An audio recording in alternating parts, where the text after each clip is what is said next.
Wasaarada Isgaadhsiinta iyo Teknolajiyada Somaliland ayaa warbixin kooban ka bixisay halka uu marayo tartanka hal abuurka ee samaynta software-rada Somaliland ee loo qabanayo dhalinyarada Somaliland ee baratay aqoonta loo yaqaano IT-ga. Tartankan ujeedadiisu ay tahay in kor loo qaado dhalinyarada leh hal abuurka teknoolajiyadeed wax soo saarka IT-ga dalka iyo shaqo abuurka dhalinyarada ayaa tartankan halka uu marayo waxa warbaahinta uga waramay gudoomiyaha gudida qabanqaabada tartankaasi ahna agaasimaha cilmi baarista iyo hal abuurka teknoolajiyada mudane Yaasiin Cabdiraxmaan Caweys.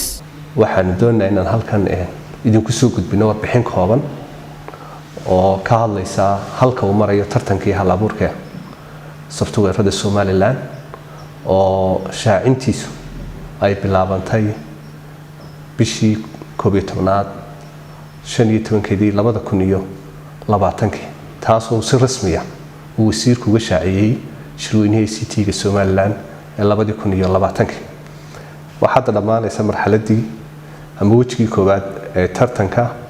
hal abuurka samaynta software-rada ee heer qaran ee Somaliland waxaanu ku eegyahay 10 bisha 2 2021 oo ku beegan bari haddii alla idmo sidaa daraadeed waxaanu la socodsiinaa cid kastoo danaynaysa inay ka qayb qaadato tartanka samaynta software-rada Somaliland inay haystaan fursadii ugu dambeysay ee ay kaga soo qayb gali lahaayeen marka waxaan la socodsiinaa inay sida ugu dhaqsiyaha badan cid kastoo danaynaysa ay muddada yar ee kooban ee hadhay inay kaga faa'iideystaan haddii alla idmo sidaa daraadeed waxaan la socodsiinaa cid kastoo danaynaysa inay ka qayb qaadato tartankaas inay fursadda hadhay ay ka faa'iideysato sida ugu dhaqsi badanna ay ku soo xareeyaan waxa weeye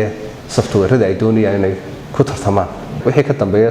10 bisha 2 2021 lagu dhawaaqi doono wajigii labaad